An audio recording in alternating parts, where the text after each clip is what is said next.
नमस्कार। ब्रेक के बाद फिर एक बार स्वागत है आपका सी न्यूज भारत पर। मैं हूं आपके साथ इशिता तिवारी। खबरों का सिलसिला यूं ही बना है सी न्यूज भारत पर। इस बीच रुक करते हैं चतरा का। चतरा जिले के हंटरगंज स्थित Ram Narayan memorial degree college का सभागार डॉक्टर भीमराव अम्बेडकर की 135वीं जयंती पर विचार, प्रेरणा और सामाजिक चेतना का केंद्र बन गया। चतरा जिले के हंटरगंज स्थित Ram Narayan memorial degree college में भारतीय संविधान के शिल्पकार डॉक्टर भीमराव अम्बेडकर की 135वीं जयंती सह समानता एवं ज्ञान दिवस बड़े ही गरिमामय माहौल में मनाई गई। राष्ट्रीय सेवा योजना के तत्वाधान में आयोजित इस कार्यक्रम में बाबा साहेब के योगदान को याद करते हुए समाज में समानता, शिक्षा और न्याय के मूल्यों को मजबूत करने का संदेश दिया गया। कार्यक्रम की शुरुआत बाबा साहेब के चित्र पर माल्यार्पण और दीप प्रज्वलन के साथ हुई। इस अवसर पर शिक्षकों, विद्यार्थियों और अतिथियों ने उनके आदर्शों को आत्मसात करने का संकल्प लिया।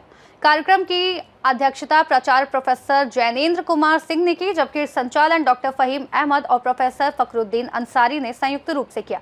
बताते चले कि मुख्य अतिथि के रूप में प्रोफेसर टीएन सिंह की उपस्थिति ने कार्यक्रम को विशेष गरिमा प्रदान की। वहीं मुख्य अतिथि प्रोफेसर टीएन सिंह ने अपने संबोधन में कहा कि बाबा साहेब का जीवन संघर्षों से प्रेरणा लेने की सीख देता है। उन्होंने कहा कि विपरीत परिस्थितियों के बावजूद उन्होंने उच्च शिक्षा प्राप्त कर संविधान निर्माण जैसे ऐतिहासिक कार्य को अंजाम दिया, जो आज भी समाज को दिशा देता है। प्राचार्य प्रोफेसर जैनेन्द्र कुमार सिंह ने कहा कि अम्बेडकर जयंती केवल एक उत्सव नहीं बल्कि विचारों का संकल्प है। उन्होंने शिक्षा को समाज परिवर्तन का मजबूत माध्यम बताते हुए छात्रों से सकारात्मक बदलाव की दिशा में आगे बढ़ने का आह्वान किया। वहीं परीक्षा नियंत्रक डॉक्टर रियाजुद्दीन अंसारी ने अपने संबोधन में कहा कि बाबा साहेब ने संविधान के माध्यम से हर नागरिक को समान अधिकार दिलाने का कार्य किया और भारत को लोकतांत्रिक, धर्मनिरपेक्ष एवं समावेशी राष्ट्र के रूप में स्थापित किया। बताते चले कार्यक्रम में छात्र छात्राओं और एनएसएस स्वयं सेवकों की सक्रिय भागीदारी देखने को मिली। पूरे आयोजन के दौरान वातावरण में जागरूकता, प्रेरणा और सामाजिक जिम्मेदारी का भाव स्पष्ट रूप से झलकता रहा। तो जब वो बिफोर अपने साथियों के साथ आ जाते थे तो फर्स्ट बेंच पर उन्हें नहीं बैठने दिया जाता था। क्यों? क्योंकि उस समय ऊंच नीच, भेदभाव और छुआछूत का बहुत अधिक मात्रा में प्रचलन था हमारे हिंदुस्तान में। वैसी स्थिति में उन्हें अगले कतार से पिछले कतार में जाकर बैठना पड़ता था। ऐसी स्थिति में उन्होंने इस बात को उफ नहीं किया कि मुझे इस तरह से तिरस्कार किया जा रहा है, लेकिन उसके बावजूद भी उन्होंने अपने लगन, अपनी मेहनत और अपनी विद्वता की झलक को दर्शाने के लिए उन्होंने जी जान मेहनत किए और जी जान मेहनत करने के बाद शिक्षा ग्रहण करते हुए उन्होंने बैरिस्ट्री की डिग्री प्राप्त की और उन्होंने विदेश से बैरिस्ट्री की डिग्री प्राप्त की। और डिग्री प्राप्त करने के बाद उन्होंने जब भारत में बैरिस्टरों का यानी वकीलों का केस लड़ने का प्रारंभ होता था, तो वैसे स्थिति में वो केस लड़ने का भी उनको एक मौका मिला और वह बॉम्बे के हाई कोर्ट में वो केस था। और केस क्या था?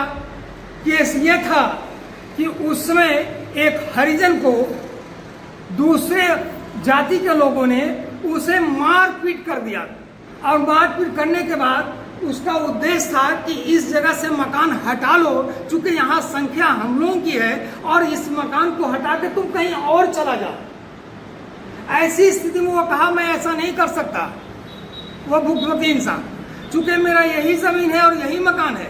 तब उन्होंने लाचार होकर डॉक्टर भीमराव अम्बेडकर के पास गए, चूंकि उसका केस लेने के लिए कोई वकील तैयार नहीं था। तो डॉक्टर भीमराव अम्बेडकर साहब ने जिस बात को सुने तो बोले ठीक है, मैं आपका केस लड़ूंगा और बगैर फीस का लड़ूंगा। जो समिति थी उसके अध्यक्ष डॉक्टर भीमराव अम्बेडकर थे। डॉक्टर भीमराव अम्बेडकर केवल राजनीतिज्ञ नहीं थे, राजनीतिज्ञ से ज्यादा वो एक कुशल अर्थशास्त्री थे और उससे भी बढ़कर वे समाज सेवी थे। जिस समय की बात है कि देश का विधान बन रहा था, उस समय समाज में ऊंच नीच की भावना, छुआछूत की भावना आसमान पर थी। उसे मिटाने का काम कानून के माध्यम से और समाज में एक संदेश देकर डॉक्टर भीमराव अंबेडकर ने किया। उन्होंने जो आरक्षण लाए पिछड़ों के लिए, दलितों के लिए, उसका मकसद ये था कि इनका भी शैक्षणिक, आर्थिक और सामाजिक विकास हो, चूंकि वे हर दृष्टिकोण से जो नीचे स्तर पर थे उन्हें ऊपर लाना चाहते थे। आज के लिए मैं इतना ही कहूँगा। अपने जिस बात की बहस तो बहुत तरह की हुई, उस बात को लिपिबद्ध नहीं किया गया, लेकिन उसकी भी किताबें अलग से आई कि किन विद्वानों का, संविधान सभा के किन सदस्यों का इस पर क्या क्या राय है। जिसे इन्होंने आरक्षण के बारे में भी बताया, आरक्षण के बारे में भी संविधान सभा के लोगों का अलग अलग राय थी, लेकिन जो सहमति बनी उसको संविधान में लिपिबद्ध किया गया और बाकी चीज़ को अलग से लिखा गया, जिस पर अभी भी चर्चा भी होती है कभी कभी कि संविधान सभा में लोगों ने इस पर इस ढंग से विचार विमर्श किया था। तो और चूंकि वो संविधान के जानकार थे, इसीलिए थोड़ा बनाने में जहाँ कहीं दिक्कत हुई, जानकारी के चलते, चूँकि संविधान सभा के सारे लोग कानून के जानकार, कानून का अलग चीज़ है, जो आपका डे टू डे कानून चलता है, ये कानून अलग चीज़ है। संविधान से आपका राष्ट्र चलता है, आपका देश चलता है, उसी संविधान के आधार पर क्या कहते हैं वह देश चलता है। उसकी ड्राफ्टिंग कमेटी, ड्राफ्टिंग को बहुत सुंदर ढंग से उन्होंने सजाया। याद उनकी कितनी तीक्ष्ण थी कि एक बार हिंदू कोड बिल बन गया, लेकिन वो कहीं हरा गया। वो जो बना हुआ था, वो लिखा जो ड्राफ्टिंग था, वो कहीं राजेंद्र बाबू भीमराव अंबेडकर से मिले और कुछ उनको याद, कुछ इनको याद, और हूबहू जो वहाँ ड्राफ्टिंग हुई थी उसको फिर भीमराव अंबेडकर ने राजेंद्र बाबू के साथ मिलकर के उस हिंदू कोड बिल को भी वो लिख दिया गया। तो उनकी मेमोरी बहुत तीक्ष्ण थी। तो उस वक्त, जिस वक्त हमारे समाज में